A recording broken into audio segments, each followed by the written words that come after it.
இன்றைக்கி வந்து வேலூர் புரட்சி பற்றி பார்க்க போகிறோம். 1806 ஜூலை 10 வந்து நடக்குது. பிரிட்டிஷ் ஆட்சிக்கு எதிராக நடத்தப்படும் முதல் மிகப்பெரிய ஒரு இராணுவ கிளர்ச்சி. இந்த வேலூர் கிளர்ச்சி நடக்கிறதுக்கு என்ன காரணம்னு பார்த்தீங்கன்னா, எவ்வளோ காரணங்கள் இருந்தாலும் இந்த காரணம் வந்து முக்கியமாக அமையுது. என்னன்னு பார்த்தீங்கன்னா, பிரிட்டிஷ் கவர்மெண்ட் வந்து புதிய புதிய ரூல்ஸ்லாம் வந்து போடுறாங்க. யாருக்கெல்லாம் போடுறாங்க அப்படின்னா, இந்து முஸ்லீம்களுக்கிடையே ஒரு மத உணர்ச்சியை தூண்டுவதாக வந்து பார்க்கப்படுது. என்ன போடுறோன்னா, சிப்பாய்களுக்கு வந்து புதிய ரூல்ஸ் போடுறாங்க. அப்புறம் பார்த்திங்கன்னா என்னென்னலாம் சொல்கிறாங்க அப்படின்னா, அவங்களுடைய அங்க அடையாளங்களை வந்து மாற்றுறாங்க. சிப்பாய்களுக்கு அவங்களுடைய ஆடை விதிமுறைகள் வந்து மாற்றுறாங்க. அப்புறம் பார்த்திங்கன்னா, ஆண்கள் அப்போதெல்லாம் பார்த்திங்கன்னா, ஆண்கள் வந்து பெண்கள் மாதிரி குடுமிலாம் வச்சுருப்பாங்க. பெண்கள் மாதிரி எப்படி தோடுலாம் போடுறாங்களோ, தோடு, மூக்குத்துதல் இந்த மாதிரி இதெல்லாம் ஆண்களும் வச்சுருப்பாங்க. அதை வந்து பிரிட்டிஷ் வந்து இப்படியெல்லாம் இருக்கக்கூடாது, ஆண்கள்னால் கட்டிங் தான் இருக்கணும், குடிமை வைக்கக்கூடாது, தோடுலாம் போடக்கூடாது அப்படின்ற ரூல்ஸ்லாம் கொண்டு வராங்க. இந்த வேலூர் கிளர்ச்சிக்கு அப்புறம் தான் ஆண்களுடைய அந்த வேலூர் கிளர்ச்சிக்கு அப்புறம் தான் இந்த நடைமுறையெல்லாம் வந்து மாறுது. இந்த கிளர்ச்சி பார்த்திங்கன்னா ரொம்ப நேரம்லாம் நடக்கலை. ஒரு 2 மணி அளவில், அதிகாலை 2 மணி அளவில் வந்து இந்த கிளர்ச்சி வந்து ஸ்டார்ட் ஆகுது. அதிகாலையில் இந்த கிளர்ச்சி வந்து நடக்குது. பார்த்திங்கன்னா அப்போதைய வேலூரில் இருந்த ஒரு பழைய ஆற்காடுன்ற ஒரு பகுதியில் இருந்த பிரிட்டிஷ்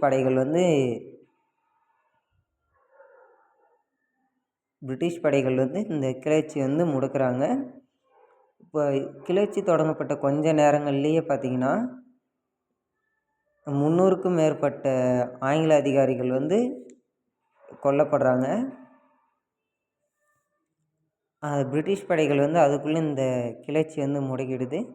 பார்த்திங்கன்னா ரொம்ப நாள் இந்த கிளர்ச்சி நீடிக்கல. ஒரு சில மணி நேரங்கள்லேயே இந்த கிளர்ச்சி வந்து அடக்கப்படுது. இருந்தாலும் இந்த கிளர்ச்சி வந்து ஒரு எழுச்சியை வந்து இந்தியர்கள் மனதில் ஏற்படுத்துது. அதாவது பிரிட்டிஷ் அரசுக்கு எதிராக நடத்தப்பட்ட முதல் மிகப்பெரிய ஒரு இராணுவ கிளர்ச்சி. பிரிட்டிஷ் அரசை எதிர்க்கணும்னா ஒரு மிகப்பெரிய இராணுவ படை வந்து வேணும். பிரிட்டிஷை எதிர்க்கிறது ரொம்ப கஷ்டமாக இருந்த காலகட்டங்களில் அது வந்து ஒரு இந்தியர்களுக்கு வந்து ஒரு எழுச்சியை வந்து ஏற்படுத்துது. இந்த வேலூர் கழகம் பார்த்திங்கன்னா சிப்பாய் கழகத்துக்கு முன்னோடியாக விளங்குது.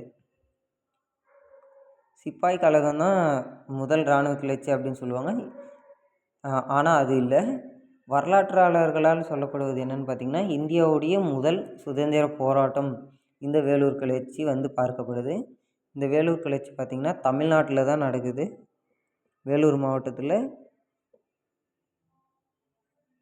தமிழ்நாட்டில் தானே நடக்குது. வேலூர் கோட்டையில் இந்த கிளர்ச்சி வந்து ஸ்டார்ட் ஆகுது. அப்போ நினச்சி பாருங்கள், பிரிட்டிஷ் எந்த மாதிரியெல்லாம் இந்தியர்களை வந்து கொடுமைப்படுத்தியிருப்பாங்க. அது பிரிட்டிஷ் அப்போவே வந்து டெக்னிக்கலாக துப்பாக்கிகள்லாம் பயன்படுத்தினாங்க. எவ்வளவுலாம் கொடுமைப்படுத்தியிருப்பாங்க அப்படின்றத நினச்சி பாருங்கள். பிரிட்டிஷ் வந்து இந்த வேலூர் கிளர்ச்சி அப்போது ஒன்று வந்து புரிஞ்சுக்கிறாங்க. என்னென்னா, இந்தியர்களுடைய மத உணர்ச்சியை தூண்டினா மிகப்பெரிய ஒரு கிளர்ச்சி உண்டாகும் அப்படின்றத வந்து புரிஞ்சுக்கிறாங்க. அப்புறம் என்ன, இது வந்து இந்த கிளர்ச்சி முடக்கப்படுது. இருந்தாலே அவங்க போட்ட ஒரு சில விதிமுறைகள் வந்து ஃபாலோ பண்ணப்பட்டது. ஆண்களுடைய அந்த அடையாளங்கள்லாம் வந்து மாறுது. அதுக்கப்புறம் தான் இது இப்போலாம் பார்த்திங்கன்னா பசங்க டிசைனாக முடியெல்லாம் வெட்டுவாங்க. அதெல்லாம் எதுக்கப்புறம் வந்ததுன்னா, இந்த வேலூர் கிளர்ச்சிக்கு அப்புறம் தான் அந்த மாற்றங்கள் வந்து அப்படியே மாறிட்டு வருது. அது வரைக்கும் அவங்க வந்து ஆண்களும் குடுமிலாம் வச்சிட்ருப்பாங்க. பெண்கள் மாதிரி முடி இருந்திருக்கும் அவங்களுக்கும். அதுக்கப்புறம் தான் இந்த கிளர்ச்சி வந்து உண்டு. அதுதான் ரீசனே, இந்த கிளர்ச்சிக்கு ரீசனே அதுதான். இது வந்து முஸ்லீம்க்கும் இந்துக்களுக்கும் ஒரு மத உணர்ச்சியை தூண்டுற மாதிரியான ஒரு செயலாக வந்து பார்க்கப்பட்டது. அதனால் இந்த கிளர்ச்சி வந்து உண்டாச்சு. வீடியோ பிடிச்சிருந்தா சேனல் சப்ஸ்கிரைப் பண்ணிக்கோங்க. நெக்ஸ்ட் வீடியோவில் சிப்பாய் கழகம் பற்றி விஷயங்கள பார்க்கலாம்.